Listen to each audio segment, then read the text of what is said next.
వచ్చినప్పుడు కూడా ప్రమాణ స్వీకారానికి 24 గంటల ముందు పత్రికా విలేకరుల సమావేశం పెట్టి వారి ద్వారా ఈ గెలుపుకి కారణమైనటువంటి రూరల్ నియోజకవర్గ ప్రజలకి నా కోసం కష్టం చేసిన నాయకులు కార్యకర్తలకి ప్రత్యేకంగా ధన్యవాదాలు తెలియజేసి ఆ పక్క రోజు ప్రమాణ స్వీకారం చేయటం గత 2 సార్లు కూడా ఇలాగే చేశాం. ఆ సాంప్రదాయాన్ని కొనసాగిస్తూ 3వసారి. ఎందుకంటే గతంలో చెప్పా, మళ్ళీ చెప్తా, ఎప్పటికీ చెప్తూ ఉంటా, నా జీవితంలో ఈ గెలుపు అతి ముఖ్యమైన గెలుపు, అతి కీలకమైన గెలుపు. అన్ని శక్తులు ఒక్కటై ఒంటరిని చేసి పద్మవ్యూహంలో అభిమన్యుల్లా వధిస్తాం. ఆఖరికి రాజకీయంగా బూడిద చేస్తాం. రాజకీయంగా బూడిద చేసిన ఆ బూడిదలో నుంచి ఫినిక్స్ పక్షి పుట్టినట్టు మళ్ళీ పుట్టకుండా ఆ బూడిదని పెన్నా నదిలో కలిపేస్తాం. రాజకీయంగా శిరఛేదనం చేస్తామని అనేక మంది ఆదాల ప్రభాకర్ రెడ్డి గారి అనుచరులు మాట్లాడి, కానీ ప్రజలు మాత్రం ఒక స్పష్టమైన తీర్పునిచ్చారు. గత ఈ 2 ఎన్నికల్లో నాకు రాని అతి భారీ మెజార్టీని ఈసారి అందించి ఒక అద్భుతమైన విజయాన్ని, ప్రజల మీద నమ్మకం పెట్టుకుంటే, కార్యకర్తల మీద నమ్మకం పెట్టుకుంటే ఆ నమ్మకం నిజమవుతుంది అన్న నా విశ్వాసం మరోసారి రుజువైంది. అందుకే ఇది ముఖ్యమైన గెలుపు. ఈ సందర్భంగా ప్రమాణ స్వీకారం చేసే ముందు మీ ద్వారా నెల్లూరు రూరల్ ప్రజలందరికీ 35,000 ఓట్ల భారీ మెజార్టీతో గెలుపునందించి, 35,000 ఓట్ల భారీ మెజార్టీ కాదు, నెల్లూరు రూరల్ నియోజకవర్గంలో 18 గ్రామాలు 26 డివిజన్లు ఉంటే 26 డివిజన్లలో కూడా ప్రతి డివిజన్లో నాకే మెజార్టీ అందించారు. 18 గ్రామాల్లో కూడా ప్రతి గ్రామంలో నాకే విజయాన్ని అందించారు. కనీసం ఒక్క గ్రామంలో కానీ ఒక్క డివిజన్లో కానీ వైఎస్ఆర్ కాంగ్రెస్ పార్టీకి మెజార్టీ రాలేదంటే ప్రజలు ఎంత స్పష్టంగా తీర్పునిచ్చారు. అందుకే ప్రజలకి, నా కోసం కష్టం చేసిన కార్యకర్తలకి ప్రత్యేకంగా ధన్యవాదాలు తెలియజేస్తూ, మీ అందరి ఆశీస్సులతో, దేవుడి దయతో రేపటి రోజున మీ శాసనసభ్యుడిగా 3వసారి ప్రమాణ స్వీకారం చేయబోతున్నా. ప్రమాణ స్వీకారం అనంతరం వివిధ శాఖల మంత్రుల్ని వ్యక్తిగతంగా కలిసి నెల్లూరు రూరల్ నియోజకవర్గంలో అపరిష్కృత సమస్యలు, పరిష్కారం కాని సమస్యలు ఏమున్నాయో ఆ సమస్యలు, ఏదైతే సగం పని జరిగి ఉన్నాయో అవి, ప్రారంభంగాని పనులు ఉన్నాయి అవన్నీ కూడా సంబంధిత మంత్రులకి అందించి అక్కడి నుంచి వచ్చిన తర్వాత మీ అందరి సహాయ సహకారాలతో నియోజకవర్గంలో ప్రతి ప్రాంతంలో కూడా పర్యటించి ఆ యొక్క అభివృద్ధి కార్యక్రమాలు వేగవంతంగా పరుగులు ఎత్తేదానికి, ప్రభుత్వం పెట్టే సంక్షేమ పథకాలు ప్రతి ఒక్క అర్హుడికి అందేదానికి ఓ ప్రజా శాసనసభ్యుడిగా కృషి చేస్తానని చెప్పని చెప్తూ ఉన్నా. కాకపోతే వైఎస్ఆర్ కాంగ్రెస్ పార్టీ ఎన్నికల్లో దారుణంగా ఓడిపోయింది. చంద్రబాబు గారి నేతృత్వంలో తెలుగుదేశం పార్టీ కూటమి ఘన విజయం సాధించింది. అయితే ఓడిపోయిన తర్వాత వైఎస్ జగన్మోహన్ రెడ్డి గారి దగ్గర నుంచి ప్రతి వైఎస్ఆర్ కాంగ్రెస్ పార్టీ నాయకుడు తప్పంతా ఈవీఎంలు అంటున్నారు. నేను జగన్మోహన్ రెడ్డి గారికి, వైఎస్ఆర్ కాంగ్రెస్ పార్టీ నాయకులకి చెప్పేది ఒకటే, రాజకీయాల్లో గెలుపు ఓటమి సహజం. గెలుపు ఓటమి రాజకీయాల్లో సహజం.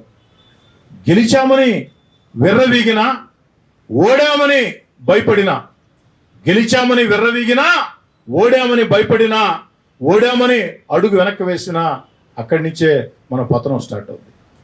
అలా కాకుండా ఎందుకు ఓడామా అన్న కారణాలు సమీక్షించుకుని, లోపాలను సరిచేసుకుని, బాధ్యత గల ప్రతిపక్షంగా, ప్రతిపక్ష హోదా కూడా వైఎస్ఆర్ కాంగ్రెస్ పార్టీకి రాలేదు కాబట్టి బాధ్యత గల ఓ పార్టీగా అసెంబ్లీలో ప్రజా సమస్యల పట్ల ఉండాలి. కానీ అలా కాకుండా తప్పంతా ఈవీఎంల మీద దోస్తే దాన్ని ప్రజలు హర్షించరు, ప్రజలు అసహించుకుంటారు, నవ్వులు పాలవుతారు. జగన్మోహన్ రెడ్డి గారైనా, వైఎస్ఆర్ కాంగ్రెస్ పార్టీ అయినా ప్రజల్లో నవ్వులు పాలవుతారు. ఈ సందర్భంగా ఏదైతే ఎన్నికల్లో ఓడి ఎందుకు ఓడామో కారణాలు అన్వేషించకుండా, ఓడామని భయపడకుండా, అడుగు వెనక్కియకుండా రాజకీయాల్లో గెలుపోవటం సహజమని ఒక స్ఫూర్తిగా ముందుకు సాగకుండా ఈవీఎంల మీద ఆరోపణలు చేసే జగన్ గారిని, వైఎస్ఆర్ కాంగ్రెస్ పార్టీ నాయకుల్ని కొన్ని ప్రశ్నలు అడుగుతున్నా వారు దానికి సూటిగా స్పష్టంగా సమాధానం చెప్పగలిగితే ప్రజలు అర్థం చేసుకుంటారు. నేను అడిగేది ఏమిటంటే, వైఎస్ఆర్ కాంగ్రెస్ పార్టీ నాయకులారా, ఈవీఎంలు ట్యాంపరింగ్ చేసేటట్టుంటే బీజేపీ 400 సీట్లు లక్ష్యంగా పనిచేసింది, 400 సీట్లు గెలవబోతున్నామని చెప్పింది. మరి మిత్రపక్షాల సహకారంతోనే ఈరోజు కేంద్రంలో బీజేపీ అధికారంలో ఉండే పరిస్థితి. నిజంగా ఈవీఎంలు ట్యాంపరింగ్ జరిగి ఉంటే బీజేపీ మిత్రపక్షాల మీద ఆధారపడే పరిస్థితి ఎందుకు వస్తుంది? ఆఖరికి అయోధ్యలో, ఆఖరికి ఉత్తరప్రదేశ్లో బీజేపీకి అంత భారీగా ఎందుకు సీట్లు తగ్గుతాయి? ఉత్తరప్రదేశ్ బీజేపీ అధికారంలో ఉండే రాష్ట్రం, బీజేపీ ముఖ్యమైన రాష్ట్రం. ఆ యొక్క రాష్ట్రంలో ఎందుకు బీజేపీకి దారుణంగా సీట్లు తగ్గుతాయి? ఆఖరికి అయోధ్య ఉన్న ఫైజాబాద్ పార్లమెంట్ సీటు ఏదైతే బీజేపీ ప్రతిష్టగా తీసుకుందో, అయోధ్య రామ మందిరం, ఆ అయోధ్య ఉన్న ఫైజాబాద్ పార్లమెంట్ బీజేపీ ఎందుకు ఓడిపోతుందో ఒక్కసారి జగన్మోహన్ రెడ్డి గారు, వైఎస్ఆర్ కాంగ్రెస్ పార్టీ నాయకులు సమాధానం చెప్పాలి. బీజేపీ తమిళనాడులో పాగా వేయాలని విశ్వ ప్రయత్నం చేసింది. అన్నామలై బీజేపీ తమిళనాడు అధ్యక్షుడు ఒక పోరాట స్ఫూర్తి తగిలించి ముందుకు కదిలాడు. అన్నామలై కూడా ఎంపీగా ఓడిపోయాడు. బీజేపీ ట్యాంపరింగ్ చేసి ఉంటే అన్నామలైని గెలిపించుకోలేదా? మరి ఆంధ్ర రాష్ట్రంలో బీజేపీకి అతి ముఖ్యమైనటువంటి పార్లమెంటు సీటు మాజీ ముఖ్యమంత్రి కిరణ్ కుమార్ రెడ్డి గారు పోటీ చేసిన రాజంపేటలో బీజేపీ ఎందుకు ఓడిపోతుందో ఒక్కసారి ఆలోచించాలి. అంతేకాదు, తెలుగుదేశం పార్టీ కడప పార్లమెంటుకి ఎందుకు ఓడిపోతుంది? కడప పార్లమెంటులో నిజంగా ఈవీఎంలు ట్యాంపరింగ్ జరిగి ఉంటే వైఎస్ఆర్ కాంగ్రెస్ పార్టీ ఎలా గెలుస్తుంది? ఈవీఎంలు ట్యాంపరింగ్ జరిగి ఉంటే చంద్రబాబు నాయుడు గారికి 1,00,000 ఓట్ల మెజార్టీ ఎవరైనా రావాలని కోరుకుంటారు.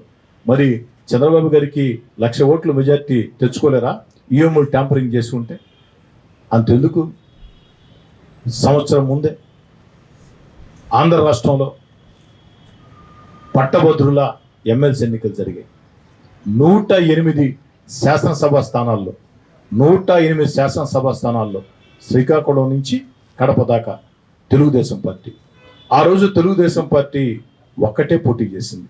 తెలుగుదేశం పార్టీకి జనసేనతో పొత్తు లేదు, బీజేపీతో పొత్తు లేదు. జనసేన బీజేపీతో పొత్తు లేని వేళ ఒంటరిగా తెలుగుదేశం పార్టీ గ్రాడ్యుయేట్స్ ఎన్నికల్లో పోటీ చేస్తే అది బ్యాలెట్ పద్ధతిలో, బ్యాలెట్ పేపర్లోనే ఎన్నిక జరిగాయి. వైఎస్ఆర్ కాంగ్రెస్ పార్టీ నాయకులారా, గెలవాలని అడ్డదారులు దొక్కి కోట్లు కుమరించి అధికారాన్ని వాడి ఆ మూడు గ్రాడ్యుయేట్స్ ఎన్నికల్లో, అంటే 108 అసెంబ్లీ స్థానాలకి ప్రాతినిధ్యం వహించే ఆ యొక్క గ్రాడ్యుయేట్స్ ఎన్నికల్లో వైఎస్ఆర్ కాంగ్రెస్ పార్టీ ఎందుకు ఓడిపోయింది? అది బ్యాలెట్ పేపర్లో ఎందుకు జరిగింది? ఆ ఎన్నికల్లో తెలుగుదేశం పార్టీ ఆఖరి కడపతో సహా ఎలా ఘన విజయం సాధించింది? అది బ్యాలెట్ పేపర్తో జరిగింది. దీనికి ఏదైనా మీరు సమాధానం చెప్పే పరిస్థితి ఉంటుందా? నిజంగా ఆశ్చర్యకరంగా ఉంటుంది. ఎందుకంటే జగన్మోహన్ రెడ్డి గారికి అలవాటు ఉంది. 151 స్థానాలు పోయినసారి గెలిచారు. 151 స్థానాలు జగన్ గారు గెలిస్తే జగన్ గారి ఒక్కరి కష్టమే. పాపం ఎమ్మెల్యే అభ్యర్థులు, కార్యకర్తలు, సోషల్ మీడియా కార్యకర్తలు జగన్మోహన్ రెడ్డి గారి పాదయాత్రకు వస్తే కోట్లు ఖర్చు పెట్టి చేసే నాయకులు, వీళ్ళెవ్వరి శ్రమ లేదు. ఒక్క జగన్మోహన్ రెడ్డి గారి వల్లే 151 స్థానాలు 2019లో వస్తాయి. మరి ఈరోజు 164 స్థానాలు తెలుగుదేశం పార్టీ కూటమికి వస్తే ఈవీఎంలు. సాధారణంగా జగన్ గారి మనస్తత్వం ప్రకారం జగన్ గారు ఏం చెప్పాలంటే, నేను బాగా చేశా, ఎమ్మెల్యేలు మీరు ఎందుకు పనికిరాని పనులు చేశారు, మీ వల్లే పార్టీ ఓడిపోయిందని ఎమ్మెల్యేలు ఎంపీ నిందలు వేయాల. జగన్ గారి ఆలోచన అయితే అది. కానీ పరిస్థితి చూశాడు జగన్మోహన్ రెడ్డి గారు. ఎమ్మెల్యేల వల్ల ఎంపీ అభ్యర్థుల వల్లే వైఎస్ఆర్ కాంగ్రెస్ పార్టీ ఓడిపోయింది అన్న మాట జగన్మోహన్ రెడ్డి గారు అన్న మరుక్షణం ఆ ఎమ్మెల్యేలు ఎంపీలు మా వల్ల కాదయ్యా, మా వల్ల ఓడిపోయి ఉంటే ఒక్క నియోజకవర్గం పోతుంది, మహానుభావ జగన్మోహన్ రెడ్డి గారు మీ వల్ల మొత్తం ఓడిపోయాం అని ఎక్కడ తిరుగుబాటు చేస్తారో అని భావించి దాన్ని గమనించి నోరు లేని ఈవీఎంలు, ఎందుకంటే ఈవీఎంలు మాట్లాడలేవు, ఈ నోరు లేని ఈవీఎంల మీద ఏదైతే వారు నింద వేశారు. వీవీప్యాట్లు కూడా లెక్కించారే, ర్యాండమ్ పద్ధతిలో వీవీప్యాట్లు కూడా లెక్కించారే. వీవీప్యాట్లు ఎలక్ట్రానిక్ ఓటింగ్ కాదు కదా, వీవీప్యాట్లు కాగితం పద్ధతిలో ఉంటాయి కదా.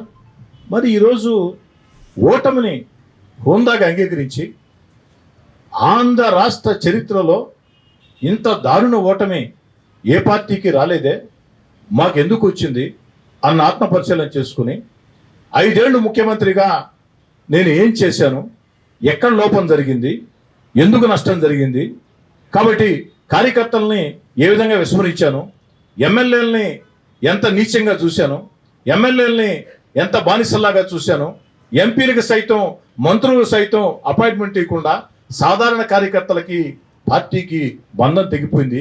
కష్టకాలంలో అంటే 2014, 2019 తెలుగుదేశం పార్టీ అధికారం ఉన్న వేళ వైఎస్ఆర్ కాంగ్రెస్ పార్టీ ప్రతిపక్షంగా ఉన్నప్పుడు తెగించి పోరాడిన సోషల్ మీడియా కార్యకర్తల్ని ఏం చేశాను, వాళ్ళని ఎక్కడ గౌరవించాను, కష్టం చేసిన కార్యకర్తల పక్కన పెట్టి సజ్జల రామకృష్ణారెడ్డి కుమారుడు సజ్జల భార్గవరెడ్డికి సోషల్ మీడియా అప్పచెప్పాను.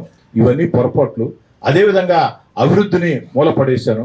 అదేవిధంగా ఉద్యోగాలు లేవు. అన్నిటికీ మించి వేధింపులు, ఈ యొక్క వేధింపులు సాధింపులతో ఈ యొక్క పరిస్థితి వచ్చింది. ఇంకా కారణాలుంటే మేధావులతో, ఆంతరంగికులతో, ఎమ్మెల్యేలతో స్వేచ్ఛగా మాట్లాడనిచ్చి ఆత్మపరిశీలన చేసుకోకుండా నోరు లేని ఈవీఎంల మీద నిందలు వేస్తే జగన్మోహన్ రెడ్డి గారు ఎప్పటికీ ప్రతి ఎన్నికల్లో కూడా, రేపు మళ్ళీ జరగబోయే ఎమ్మెల్యే ఎన్నికల్లో కూడా మీరు ఈవీఎంల మీద నిందలు వేసుకుంటూ పోవాల్సిందే తప్ప మీరు ఎప్పుడు కూడా హోందాయుతంగా ఒక ప్రతిపక్షంగా ప్రజలు ఇవ్వకున్నా ప్రత్యర్థి పక్షంగా కనీసపాటి పోరాటం కూడా చేయకుండా ఈవీఎంల మీద నిందలు వేయటం అనేది ప్రజలు నవ్వుకుంటున్నారు. జగన్మోహన్ రెడ్డి గారికి, వైఎస్ఆర్ కాంగ్రెస్ పార్టీ నాయకులకి హితవు చెప్తూ ఉన్నా, ఎందుకు ప్రజల్లో ఇప్పటికే ఓటమి భారంతో మీరు ఇబ్బందులు పడుతూ ఇంకా సులకం ఎందుకు అవుతారు, ఇంకా ఎందుకు ప్రజల్లో నవ్వులు పాలవుతారని హితవు చెప్తూ ఉన్నా. వైసీపీ రాష్ట్ర కార్యదర్శి ఆదాల ప్రభాకర్ రెడ్డికి రాజకీయంగా కుడిభుజం వైవి రామరెడ్డి గారు నిన్నటి రోజున ఒక ప్రెస్ నోట్, ఆడియో విడుదల చేశారు. అందులో ఆదాల ప్రభాకర్ రెడ్డి గారు మోసగాడని, ఆదాల ప్రభాకర్ రెడ్డి నయవంచకుడని, ఆదాల ప్రభాకర్ రెడ్డి పెద్ద మనిషి ముసుగు దొడుక్కున్న మోసగాడని వైవి రామరెడ్డి చెప్పాడు. మీరు దీని మీద అభిప్రాయం అడుగుతూ ఉన్నారు. అదేవిధంగా వైవి రామరెడ్డి బహిరంగ క్షమాపణ చెప్పారు. దీని మీద మీ అభిప్రాయం ఏమిటని విలేకరులుగా మీరు అడుగుతున్నారు. నేను చెప్పే సమాధానం ఒక్కటే, ఆనాడు 2 కోట్లు ఖర్చు పెట్టి, ఇది నేను చెప్పిన మాట కాదు, ఆదాల ప్రభాకర్ రెడ్డి గారి కుడిభుజం వైవి రామరెడ్డి వైఎస్ఆర్ కాంగ్రెస్ పార్టీ రాష్ట్ర కార్యదర్శి చెప్పిన మాట. ఆదాల ప్రభాకర్ రెడ్డి 2 కోట్లు ఖర్చు పెట్టి రాజకీయాల్ని పక్కన పెట్టి కోటమిరెడ్డి శ్రీధర్ రెడ్డి కుటుంబాన్ని ఛిద్రం చేయాలా అన్న రీతిలో పచ్చి అబద్ధాలతో కూడినటువంటి దుష్ప్రచారాలు చేయించారు. ఇది నేను చెప్పిన మాట కాదు, వైవి రామరెడ్డి గారు చెప్పిన మాట.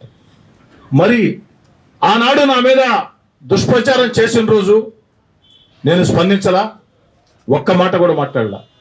గొంతు లేక కాదు, మాటల చాతుర్యం లేక కాదు, కానీ రాజకీయాల్లో ఒకటి మనం గమనించాలా, ఒక మనిషిని రాజకీయంగా విమర్శిస్తే ప్రజలు హర్షిస్తారు, దానిలో వాస్తవం ఉంటే ప్రజలు ఇది నిజమే కదా అంటారు, ఆ వ్యక్తికి నష్టం చేయగలుగుతారు. రాజకీయాల్లో వ్యక్తిగత విమర్శలు చేస్తే ఆ చేయించుకున్న వ్యక్తి ఎవరైతే విమర్శలు చేశారో వాళ్ళు పతనం అవుతారు ప్రజల దృష్టిలో. చేయించుకున్న వ్యక్తి రాజకీయంగా ఎంతో లాభపడతారు. వ్యక్తిత్వ హననాన్ని ఎవరైనా చేస్తే ప్రజలు సహించరు. నా వ్యక్తిత్వం గురించి ప్రజలందరికీ తెలుసు, మీ అందరికీ తెలుసు.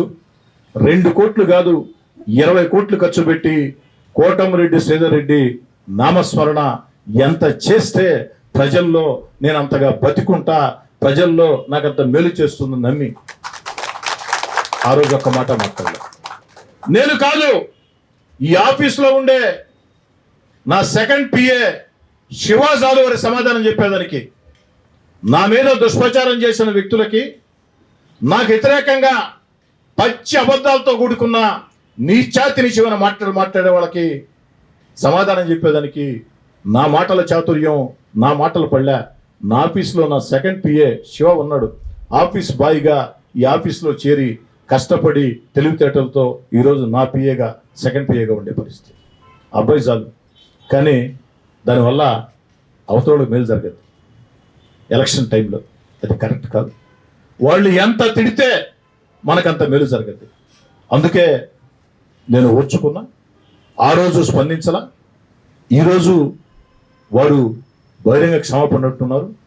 దీనికి నేను స్పందించదలుచుకోను. ఆ రోజు మాట్లాడిచ్చారు అంటే నేను చెప్పటం కాదు, ఆదాల ప్రభాకర్ రెడ్డి మాట్లాడిచ్చాడని. స్వయంగా ఆదాల ప్రభాకర్ రెడ్డి కుడిభుజం, వైఎస్ఆర్ కాంగ్రెస్ పార్టీ రాష్ట్ర కార్యదర్శి ఆదాల ప్రభాకర్ రెడ్డి ఆంతరంగికుడు, నెల్లూరు రూరల్ ఎన్నికల మొత్తం ఏ ప్రయాసల్ని నడిపించిన సర్వ సైన్యాధ్యక్షుడు అని తనకి తాను ప్రకటించుకునే వైవి రామరెడ్డి వారు చెప్పారు, ఆదాల ప్రభాకర్ రెడ్డి గారు చేయించారు. వారి విశేషణకే వదిలేస్తున్నా. వారే దీనికి సమాధానం చెప్పాల. ఎందుకంటే నేను మాట్లాడి ఉంటే రాజకీయ ప్రత్యర్థిని కాబట్టి మాట్లాడి ఉండొచ్చని వారు స్పందించాల్సిన అవసరం లేదంటే అవసరం లేదు.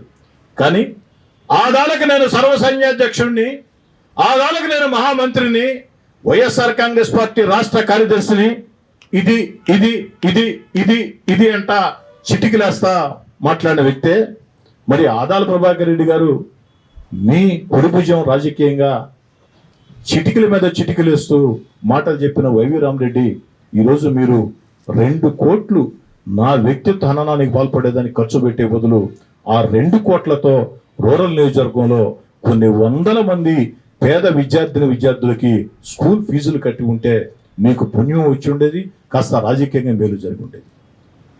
నా కుటుంబాన్ని చిత్రం చేయాలని, నా వ్యక్తిత్వాన్ని హననం చేయాలని పచ్చి అబద్ధాలతో కూడిన వీడియోలు నా మీద పెట్టించి మాట్లాడిచ్చి దానికి 2 కోట్లు ఖర్చు పెట్టిన ఆదాల ప్రభాకర్ రెడ్డే ఆ 2 కోట్లు నా మీద ఖర్చు పెట్టే బదులు, వ్యక్తిత్వ హననానికి పాల్పడే బదులు రూరల్ నియోజకవర్గంలో బాగా చదువుకునే విద్యార్థులు కొన్ని వందల మందికి ఓ ఫీజు కట్టి ఉంటే నీకు మంచి పుణ్యం దక్కి ఉండేది. పుణ్యంతో పాటు రాజకీయంగా కాస్త ప్రయోజనం కూడా జరిగి ఉండేది. ఇదే నా సమాధానం. కాసేపు నేను శాసనసభ్యుడిని కాదు, మీరు పత్రికా విలేకరులు కాదు. నా ఆవేదన ఓ 2 నిమిషాలు మీతో మాట్లాడతా. నా పరిస్థితులు మీరుంటే ఏం చేస్తారో మీరే చెప్పాలి. రాజకీయాల్లో రాజకీయ పోరాటం తప్పులేదు, లేదు వ్యక్తిగత విమర్శలు కూడా చేస్తూ ఉన్నారు. నేనేంది నారా చంద్రబాబు గారి మీద, పవన్ కళ్యాణ్ గారి మీద, ఎంతో మంది నాయకుల మీద, ఆఖరికి వైఎస్ జగన్ గారి మీద ఏ మాటకా మాట చెప్పుకోవాలా, ఎంతో మంది మీద వ్యక్తిగత విమర్శలు చేస్తూ ఉన్నారు. వారి మీదే చేసినప్పుడు నా మీద ఎంతలే అని నాకు నేను సర్ది చెప్పుకోవచ్చు. ఆ వీడియోల్ని గ్రూపుల్లో పెట్టారు. గ్రూపుల్లో పెట్టినప్పుడు పెట్టడం వాళ్ళ హక్కు, అది అబద్ధాలైనా పచ్చి అబద్ధాలైనా. కానీ రాజేష్ గారు దుర్మార్గంగా నా భార్య నా కుమార్తెలు చూశారా లేదా అని నా భార్య నా కుమార్తెల ఫోన్ నెంబర్లకి, పర్సనల్ ఫోన్ నెంబర్లకి నేరుగా నా వ్యక్తిత్వాన్ని హననం చేసే పచ్చి అబద్ధాలతో కూడినటువంటి సోషల్ మీడియా పోస్టింగ్లు, వీడియోలు పెట్టిన వ్యక్తుల్ని ఏం చేయాలా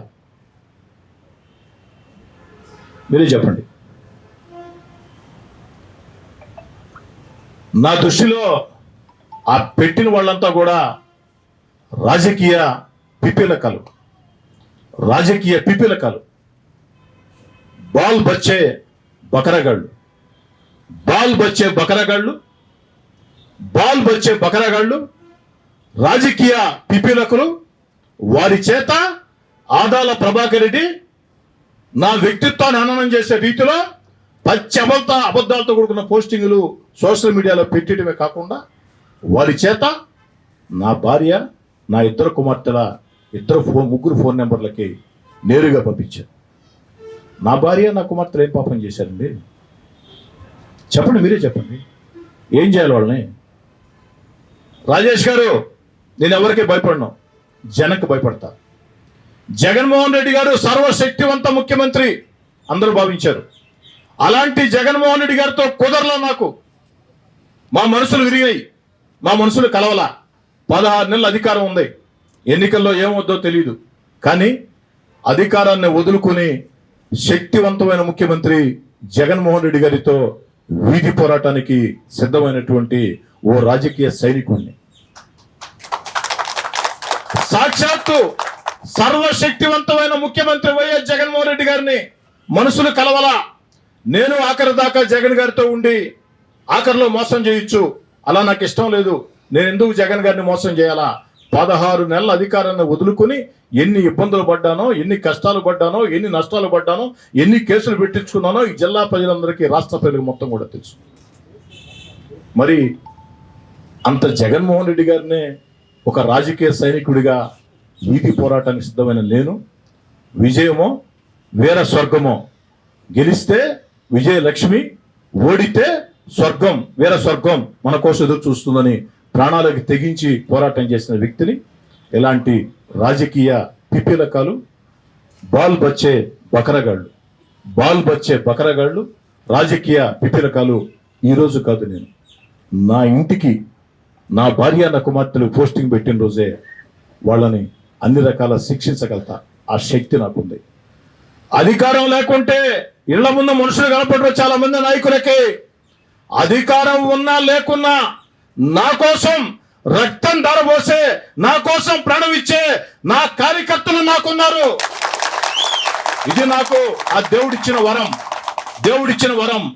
నా కోసం కష్టం చేసే కార్యకర్తలు ఉన్నారు, నా కోసం తెగించి పనిచేసే కార్యకర్తలు ఉన్నారు, నా కళ్ళల్లో సంతోషం కోసం ఏమైనా చేసే కార్యకర్తలు నాకున్నారు, నా కళ్ళల్లో కన్నీళ్లు వస్తే భరించలేని కార్యకర్తలు ఉన్నారు. ఆ నమ్మకంతోనే సాక్షాత్తు జగన్ గారితోనే వ్యతిరేకంగా పోరాటం ప్రారంభించారు. విజయం వరించింది, విజయలక్ష్మి వరించింది. మరి వీరిని ఆ రోజే నేను శిక్షించవచ్చు ప్రజా కోర్టుల్లో, కానీ దేన్ని శిక్షించలేదంటే ప్రజలకు భయపడి. నా దృష్టిలో నేను ఎవరికి భయపడను, ప్రజలకు మాత్రం భయపడతాను. ముఖ్యంగా, మరీ ముఖ్యంగా నెల్లూరు రూరల్ ప్రజలకు భయపడతాను. ఎందుకంటే వాళ్ళు ఓటేసి గెలిపిస్తే 3 సార్లు నేను ఎమ్మెల్యేనయ్యా, వాళ్ళు ఓటేయకుంటే ఎమ్మెల్యే కాను. ప్రజలకి భయపడి నేను ఏదైనా వీళ్ళ పట్ల కాస్త దుందుడుగ్గా వివరిస్తే జరిగిందేమిటో ప్రజలకు తెలియదు, ప్రజలకు తెలియదు జరిగిందేమిటో. వీరు నా భార్య, నా కుమార్తెలకి పంపించిన దుర్మార్గమైనటువంటి ఆ మెసేజ్లు ప్రజలకు తెలియదు. నేను చేసిన చర్యే ప్రజలకి తుండుడుగా భావిస్తారని నెల్లూరు రూరల్ ప్రజలకు భయపడి ఈ రాజకీయ పిపీలకాలని, బాల్ బచ్చే బకరాగాళ్ళని వదిలేని తప్ప ఆ రోజే అధికారం లేని వేళ, ఆ రోజే వీళ్ళంతూ చూడాలంటే నాకు పెద్ద సమస్య కాదు రాజేష్ గారు. దేవుడు నాకు ఆ శక్తి ఇచ్చాడు, ఆ ధైర్యం ఇచ్చాడు, కార్యకర్తల బలగాన్ని ఇచ్చాడు. కేవలం నెల్లూరు రూరల్ ప్రజలకు భయపడి వారి జోలికి వెళ్ళాలి. కానీ ప్రజలు మాత్రం నా నమ్మకాన్ని నిజం చేశారు, స్పష్టంగా తిరిగిపోయించారు. నేను అడుగుతున్నా రాజేష్ గారు మిమ్మల్ని, ఇప్పుడు చెప్పండి, మీకే ఈ సమస్య వచ్చి ఉంటుంది. మీ ఇంట్లో అమ్మ ఉంది, మీ ఇంట్లో భార్యలు ఉన్నారు, మీ ఇంట్లో చెల్లెళ్ళు ఉన్నారు, మీ ఇంట్లో కూతుర్లు ఉన్నారు, మీ ఇంట్లో అక్కలు ఉన్నారు, మీ ఇంట్లో పెద్దమ్మలు పిన్నమ్మలు ఉన్నారు. ఆఖరికి నా వియ్యంకుడికి, నా వియ్యంకురాలకి, రెండో వియ్యంకుడైతే ఖమ్మంలో ఉంటాడండి, నెల్లూరు కాదు. ఈ నెంబర్లన్నీ ఆదాల ప్రభాకర్ రెడ్డికి ఎట్ట తెలిసేయండి? ఇక్కడ పనిచేసిపోయిన ఒకరిద్దరు పిఏలే కదండి. నా దగ్గర జీతం తీసుకుని నేను బిడ్డల్లాగా పెంచితే అధికారంలో ఉన్నంతకాలం కోటమిరెడ్డి శ్రీధర్రెడ్డి చాలా గొప్పోడు. అధికారం ఉన్నంత కాలం కోటమిరెడ్డి శ్రీధర్రెడ్డి గొప్పోడు. అధికారం దూరం జరిగిన తర్వాత 24 గంటల్లో అక్కడ చేరి వాళ్ళు చేరారు. వాళ్ళంతా రాజకీయ పిపీలకాలు, రాజకీయ అల్పులు, బాల్ బచ్చే బకరగాళ్ళు. కనీసం ఆదాల ప్రభాకర్ రెడ్డి 78 సంవత్సరాల వయసు, అన్నిసార్లు ఎమ్మెల్యే గెలిచాడు, ఎంపీగా గెలిచాడు, మంత్రిగా చేశాడు. ఒరే నా వయసు 78 సంవత్సరాలే. 78 సంవత్సరాల వయసులో ఇన్నిసార్లు నేను ఎమ్మెల్యే గెలిచా, ఎంపీగా గెలిచా. రాజకీయ పోరాటం చేద్దాం. రాజకీయ పోరాటం కాకుండా ఈ విధంగా వ్యక్తిగత పోరాటం కరెక్ట్ కాదు. వ్యక్తిగత విమర్శలు, అది కూడా పచ్చి అబద్ధాలతో కూడా విమర్శలు కరెక్ట్ కాదు. దాన్ని కూడా అంగీకరిస్తా. మీ ఎంతోమంది పెద్ద పెద్ద నాయకులు మంచి చేస్తున్నారు. కానీ నా భార్య నా కుమార్తెలకి వారి సెల్ ఫోన్ నెంబర్లకి వీడియోలు పంపించారు. రాజేష్ గారు ఏడ్చుకున్న రాత్రులు ఉన్నాయి. నా భార్య నేను పట్టుకొని, నా కుమార్తెలను పట్టుకొని ఏడ్చుకున్న రాత్రులు ఉన్నాయి. వీళ్ళ జీవానికి ఎలక్షన్ ప్రచారంలో నెల రోజులు అరగంటకి నా భార్య నా కుమార్తెలకు ఫోన్ నెంబర్లకి వీళ్ళు పెడతా ఉంటే రకరకాల వీడియోలు. నా భార్య నా కుమార్తెలు వాట్సాప్ బ్లాక్ చేసుకున్నారు. మీరు చెక్ చేసుకోండి కావాలంటే. ఏమిటండి దుర్మార్గం? నీకాడ డబ్బులు ఉన్నాయని, అధికారం మదం ఉందని, నీకాడ డబ్బులు కావాలా? నీకు అధికారం మదం కావాలా? నాకు చేయాలంటే డబ్బులు పడలే, అధికారం మదం పడలే, చేయగలుగుతా. కానీ చేస్తే నీకు నాకు తేడా లేకుండా పోద్ది.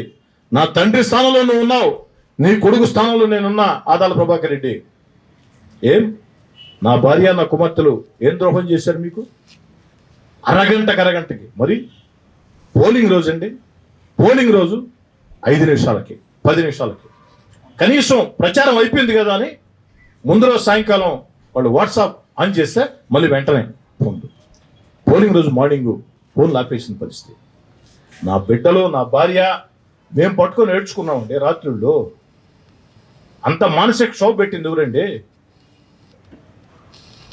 ఆదాల ప్రభాకర్ రెడ్డి కదా. ఇది నేను చెప్పే మాట కాదండి. ఆదాల ప్రభాకర్ రెడ్డి 2 కోట్లు ఖర్చు పెట్టాడని ఆదాల ప్రభాకర్ రెడ్డి కుడిభుజం వైఎస్ఆర్ కాంగ్రెస్ పార్టీ రాష్ట్ర కార్యదర్శి ఆదాల అంతరంగికుడు వైవి రామిరెడ్డి చెప్పే మాట. ఏ సమాధానం చెప్తారు ఆదాల ప్రభాకర్ రెడ్డి? ఏ సమాధానం చెప్తారు? సమాధానం చెప్పాలి ఆదాల ప్రభాకర్ రెడ్డి. చెప్పి తీరాలా. వైవి రామిరెడ్డి బహిరంగ క్షమాపణ చెప్తేనో, మరొకరు పొరపాటు ఏందంటేనో ఇది కాదండి. దీని మీద ఆదాల ప్రభాకర్ రెడ్డి వివరణ ఇవ్వాలి. ఆదాల వివరణ ఇస్తే అసెంబ్లీకి వెళ్తున్న సాయంకాలం వచ్చిన తర్వాత వారు వివరణ ఇస్తే అప్పుడు నేను వివరణ ఇస్తా ఏం చెప్పాల్సిందని. దయచేసి మీడియా మిత్రులను కోరుతూ ఉన్నా, మీడియా మిత్రులారా, గత 6-7 నిమిషాల నుంచి నేను మాట్లాడిన మాటలు ఓ ఎమ్మెల్యేగా మాట్లాడలే, మిమ్మల్ని విలేకరులుగా మాట్లాడటంలే. నా స్థానంలో మీరు ఉంటారు. మీ తల్లికో, మీ భార్యకో, మీ చెల్లెళ్ళకో, మీ అక్కలకో, మీ కుమార్తెలకో వాళ్ళ ఫోన్ నెంబర్లకి దుర్మార్గంగా వెంటాడుతూ అరగంట 10 నిమిషాలు గంటకి మెసేజ్ పెడుతూ ఉంటే జీవుని ఎత్తులండి. నేను భరించాను. ఇంటికి దేనికి భరించానంటే ప్రజలకు భయపడ్డా. నన్ను రెచ్చగొట్టాలని చూస్తున్నారు. నేను వీళ్ళ ఉచ్చులో పడి రెచ్చిపోతే నన్ను భయంకరంగా చిత్రించాలని చూస్తున్నారు. ఆఖరికి పోలింగ్ నాడు ఎల్లో కలర్ ప్యాడ్స్ ఎత్తుకోకపోతే చించేశారు. అబ్జెక్షన్ చెప్పొచ్చు ఆర్ఓకి. చించే హక్కు ఎవరికి ఇచ్చారండి? ఎల్లో ప్యాడ్లు తీసుకోకూడదు రూల్ ఎక్కడ ఉందండి? ఎల్లో ప్యాడ్ తీసుకోకూడదు అనుకుంటే పైన ఫ్యాన్ ఉండొచ్చా? పోలింగ్ బూత్లో పైన ఫ్యాన్ ఉండొచ్చా? రోడ్డు మీద సైకిల్ తిరగవచ్చా? టీ బంకుల దగ్గర గ్లాసు ఉండొచ్చా? ఆ మాత్రం నియమాలు కూడా తెలియకుండా విజయసాయిరెడ్డి, ఆదాల ప్రభాకర్ రెడ్డి వీధి రౌడీల్లా, విజయసాయిరెడ్డి, ఆదాల ప్రభాకర్ రెడ్డి వీధి రౌడీల్లా, చిల్లర రౌడీల్లా ఆడికెళ్ళి ఆ ప్యాడ్లు చించేశారు. అది కూడా ఒక వ్యూహం వాళ్ళది. వాళ్ళు ఉదయం 7 గంటలకే స్టార్ట్ చేశారు. ఇది రెచ్చగొడితే నేను వచ్చి ఎదుర్కొంటా, వెంటనే 9 గంటలకి రోడ్డు మీద కూర్చొని కోటమిరెడ్డి శ్రీధర్రెడ్డి రౌడీ, కోటమిరెడ్డి శ్రీధర్రెడ్డి గూండా, కోటమిరెడ్డి శ్రీధర్రెడ్డి దుర్మార్గుడు అని చెప్పేదానికి. అందుకే అందరికి ఫోన్ చేసి చెప్పి ఎక్కడ ఉచ్చులో పడద్దు, వాడు కొట్టే దెబ్బ తినండి, దెబ్బ తినండి, తీసుకుందాం, వాడు కొట్టే దెబ్బను తీసుకుందాం, తిరిగి దానికి ఏ సమాధానం చెప్పాలనో అక్కడ ప్రణాళిక సిద్ధంగా ఉంది, ఎక్కడ కూడా ఇచ్చిపోతుంది. కాబట్టి ఆదాల ప్రభాకర్ రెడ్డి ఓ మోసగాడు, ఆదాల ప్రభాకర్ రెడ్డి ఓ నైవంచకుడు, ఆదాల ప్రభాకర్ రెడ్డి పెద్ద మనిషి ముసుగు వేసుకున్న దుర్మార్గుడు. ఈ మాటలు అన్నది నేను కాదు, ఆదాల కుడిభుజం వైఎస్ఆర్ కాంగ్రెస్ పార్టీ రాష్ట్ర కార్యదర్శి వైవి రామరెడ్డి. కోటమిరెడ్డి శ్రీధర్రెడ్డి మంచి నాయకుడు. కోటమిరెడ్డి శ్రీధర్రెడ్డి పేద, సామాన్య, మధ్యతరగతి కుటుంబాల సమస్యల్ని తీర్చేదంటూ ముందుంటాడు. ఈ మాట అన్నది నేను కాదు, వైవి రామరెడ్డి, ఆదాల కుడిభుజం. కోటమిరెడ్డి శ్రీధర్రెడ్డి మీద వ్యక్తిగతంగా దుర్మార్గంగా దుష్ప్రచారాలు చేయవద్దని ఆదాల ప్రభాకర్ రెడ్డికి అనేక సార్లు హితవు చెప్పారు. ఈ మాట అన్నది నేను కాదు, వైవి రామరెడ్డి. కోటమిరెడ్డి శ్రీధర్రెడ్డి వ్యక్తిత్వాన్ని హననం చేసే రీతిలో కోటమిరెడ్డి శ్రీధర్రెడ్డిని మానసికంగా క్షోభ పెట్టాలని, పక్కదారి పట్టించాలని, రెచ్చగొట్టాలని సోషల్ మీడియా ద్వారా 2 కోట్లు ఖర్చు పెట్టి ఆదాల ప్రభాకర్ రెడ్డి ఈ పని చేశాడు అని చెప్పింది నేను కాదు, ఆదాల కుడిభుజం వైఎస్ఆర్ కాంగ్రెస్ పార్టీ రాష్ట్ర కార్యదర్శి వైవి రామరెడ్డి.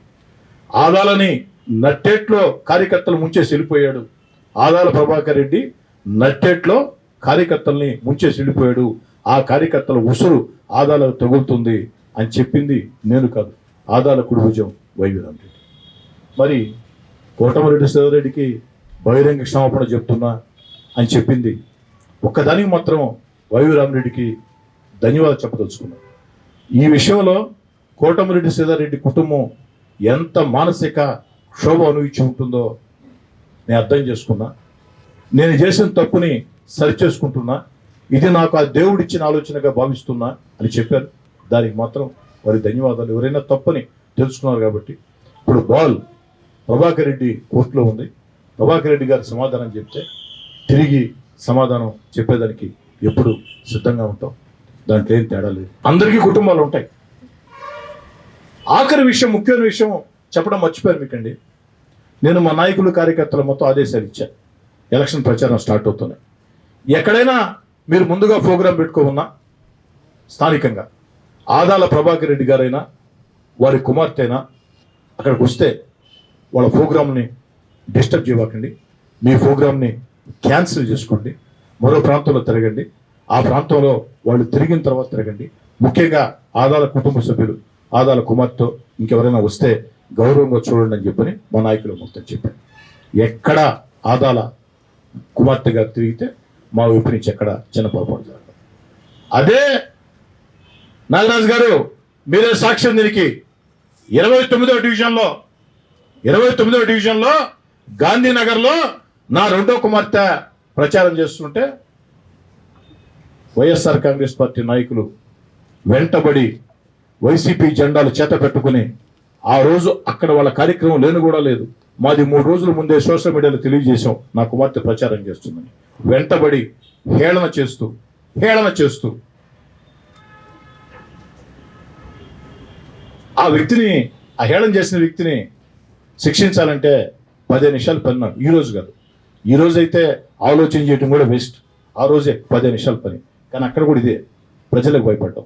ఏమో ప్రజలు ఏమో అనుకుంటారు గురించి. ఇది తెలియదు ప్రజలకి. ఎంతవరకు న్యాయం ఏంటి? మన ప్రత్యర్థులు, రాజకీయాల్లో ఎవరు శత్రువులు కాదు. మన ప్రత్యర్థులైనా పెళ్లిళ్ళలో పేరెంటాల్లో కనపడితే నమస్కారం పెడతాం గౌరవంగా. కుటుంబ సభ్యులంటే ఇంకొంచెం ఆప్యాయత చూపిస్తాం. రాజకీయాలు ఇదేం శత్రు దేశాలేం కాదు కదా. నాకున్న సంస్కారం ఆదాల ప్రభాకర్ రెడ్డి మీకు లేకుంటే ఎట్ట? మీ కుమార్తె తిరిగింది. ఎక్కడైనా మా వాళ్ళ నుంచి రూరల్లో చిన్నపాటి సంఘటన జరిగిందా? మీ పర్యటనలో జరిగాయా? అదే నా కుమార్తెలు తిరుగుతుంటే ఎవరి ప్రోద్బలంతో వాళ్ళు ఎన్ని చేశారు చూడాలి. రేపో ఎల్లుండో వాళ్ళు ఏం చెప్తారో చూడాలి. అయ్యా మా సొంతంగా చేసామనో లేకుంటే నీ కూడా ఆయన జయించాడనో చెప్పాలి. అందుకే దాని గురించి మాట్లాడదలుచుకోవాలి. వైవి రామరెడ్డి చెప్పిన మాటలు మాత్రమే మాట్లాడా.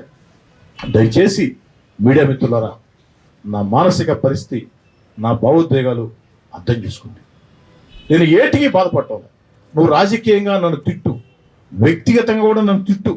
చంద్రబాబు గారినే తిట్టారు, పవన్ కళ్యాణ్ గారినే తిట్టారు, వారితో పోల్చుకుంటే నేనెంత?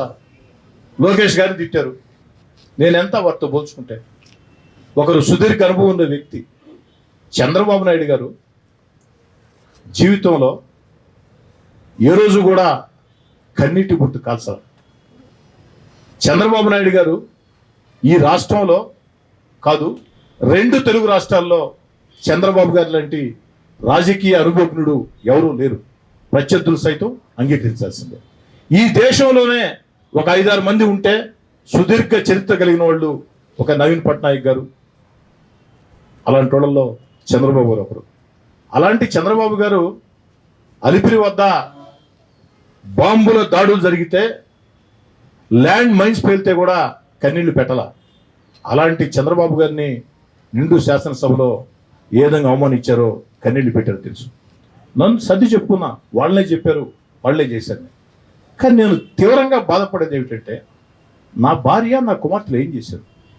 ఇంటికి వస్తే టీ ఇచ్చారు, మీకు అంకుల్ బాగుండవు అని అడిగారు, అన్నా బాగుండవు అని అడిగారు, అక్క బాగుండవు అని అడిగారు, టిఫిన్ పెట్టారు, భోజనం పెట్టారు, ఎడన కనపడితే గౌరవంగా తిరిగారు. వీళ్ళలో కొంతమందిని అయితే నా భార్య ఇతర ప్రాంతాలకు ఎక్కడికైనా వెళుతూ ఉంటే వాళ్ళని కూడా తీసుకెళ్ళింది. ఒక షిడ్డీకి కావచ్చు, మరోదానికి కావచ్చు. అంత గౌరవంగా మేము చూసాం కదా, బిడ్డలాగా చూసాం కదా. మాట్లాడితే మాట్లాడారు. నా భార్య నా కుమార్తెల ఫోన్ నెంబర్లకి నేరుగా పెట్టేది ఏంటి? గ్రూపుల్లో మీరు పెట్టింది చూస్తారు కదయ్యా, చూశారో లేదో? మానసిక ఆనందం ఆధార ఇంట్లో చేరి ఇదో చూశారు, గ్రీన్ టిక్ పడింది, గ్రీన్ టిక్ పడింది, గ్రీన్ టిక్ పడింది, ఇదో చూశారు, గ్రీన్ టిక్ పడింది. అవును, ఒక ఆయన ఇట్టంట, బా శభాష్ శిష్య, శభాష్ శిష్య, ఇట్టంట శభాష్ శిష్య, శభాష్ శిష్య, ఇట్టంట చిటికి లేస్తా. ఏంటండి నేను చెప్పడం కదా.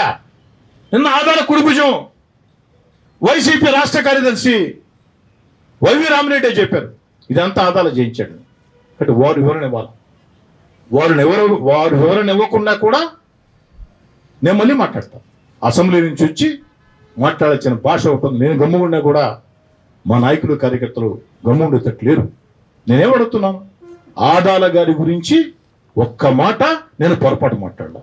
ఆదాల గారి గురించి నయవంచకుడని, మోసగాడని, పెద్ద మనిషి ముసుగు దోసుకున్నటువంటి నీచుడని మాట్లాడింది ఎవరు? ఆదాల కుడిభుజం వైసీపీ రాష్ట్ర కార్యదర్శి వైవి రామిరెడ్డి. వారు వివరణ ఇవ్వాలి. 2 కోట్లు ఖర్చు పెట్టించాడని చెప్పాడు నా మీద ఆదాల, నాకు వ్యతిరేకంగా సోషల్ మీడియా దుష్ప్రచారం కోసం. దానికి వారే సమాధానం చెప్పాలి. సార్, వాలంటీర్లు పాపం బాగా చదువుకుని ఏ ఉద్యోగం లేక 5,000 రూపాయల కోసం వాలంటీర్గా చేరారు. వారి చేత వైఎస్ఆర్ కాంగ్రెస్ పార్టీ నాయకులు గుడ్డు చాకరీ చేయించారు. ఎన్నికల వేళ రాజీనామాలు కూడా చేయించారు. కొంతమంది చేశారు. నేను ఆ రోజే చాలా మందికి చెప్పాను, అమ్మ చంద్రబాబు గారు వస్తారు, మీకు ఇంకా మంచి భవిష్యత్తు ఉంటుంది, చేయొద్దని. చాలామంది చేయలా, కొంతమంది చేశారు. కానీ ఓ శాసనసభ్యుడిగా రాష్ట్ర ప్రభుత్వాన్ని నేను కోరేది, ఒత్తిడి గురై, బెదిరింపులకు గురై ఎవరైతే రాజీనామాలు చేశారో, ఎవరైతే ఈరోజు పోలీస్ స్టేషన్లకు వెళ్ళి అయ్యా మమ్మల్ని ఒత్తిడి చేశారు, మమ్మల్ని బెదిరించారు, మమ్మల్ని భయభ్రాంతులు చేశారు, అధికారం వాళ్ళ చేతుల్లో ఉండింది, అధికారం వాళ్ళ చేతుల్లో ఉంది కాబట్టి ఏదైతే మేమేమి చేయలేక రాజీనామాలు చేశామని పోలీస్ స్టేషన్లో ఫిర్యాదులు ఇచ్చారో వారందరినీ వాలంటీర్లుగా తిరిగి తీసుకుంటే బాగుంటుందని ఓ శాసనసభ్యుడిగా నా అభిప్రాయం. ఇంకా సార్ లాస్ట్ ముఖ్యమైన విషయం సార్, మీ ద్వారా రూరల్ నియోజకవర్గంలో ఉండే టీడీపీ నాయకులకి, కూటమి నాయకులకి మనవి చేస్తూ ఉన్నా, దయచేసి వ్యాపార సంస్థల ముందు ఎక్కడ రాజకీయ ఫ్లెక్సీలు కట్టవద్దు. వారి వ్యాపారం చిన్న చిన్న వ్యాపారాలు. ఉదయాన్నే వస్తూ ఉంటే చూసా, ప్రత్యేకనపేట సెంటర్లో నా ఫ్లెక్స్ ఒకటి భారీ ఫ్లెక్స్ వేసి 4 అంగళ్ళు సగం కనపడుతున్నాయి, సగం కనపడుతున్నాయి. ఇది కరెక్ట్ కాదు. దయచేసి వ్యాపార సంస్థలకు అడ్డంగా మీరు అనొచ్చు, వాళ్ళని అడిగాము వాళ్ళు ఒప్పుకున్నారని, అయినా కుదరదు. మీరు అడగాల్సిన అవసరంలా, వాళ్ళు ఒప్పుకోవాల్సిన అవసరంలా. దయచేసి నన్ను అభిమానించే నాయకులు కార్యకర్తలారా, రూరల్ నియోజకవర్గంలో చిన్న చిన్న వ్యాపార సంస్థలు ఉన్నారు, మధ్యతరగతి వ్యాపారస్తులు ఉన్నారు. వాళ్ళ షాపులకి అడ్డంగా ఎట్టి పరిస్థితుల్లో రాజకీయ ఫ్లెక్సీలు కట్టి వాళ్ళ వ్యాపారాలని దెబ్బతీయవద్దు. ఇలా ఎవరు చేసినా కఠిన చర్యలు తీసుకుంటా. దయచేసి వెంటనే వెళ్ళి ఆ ప్రత్యేక సెంటర్లో 2 చోట్ల కట్టి ఉన్నారు, 36, 38 ఈ 2 డివిజన్ల నాయకులది దీని బాధ్యత. వెంటనే ఆ ఫ్లెక్సీలు ఇప్పించాలని కోరుకుంటున్నా. ఇదే కాకుండా ఎక్కడైనా సరే వేదాయపాలెం కానీ, భక్తవత్సలాలు కానీ, ఎక్కడైనా పొదలకూరు రోడ్డు కానీ, టీ బంకులకు అడ్డంగానో, చిన్న చిన్న వ్యాపారాలకు అడ్డంగానో, పెద్ద పెద్ద షాపులకు అడ్డంగానో, వ్యాపార సంస్థలకి అడ్డంగా నా ఫ్లెక్స్లు కట్టి ఉంటే వెంటనే తొలగించండి. మీరు తొలగించకుండా నేను తొలగిస్తా. దయచేసి దీన్ని పునరావృతం చేయద్దు.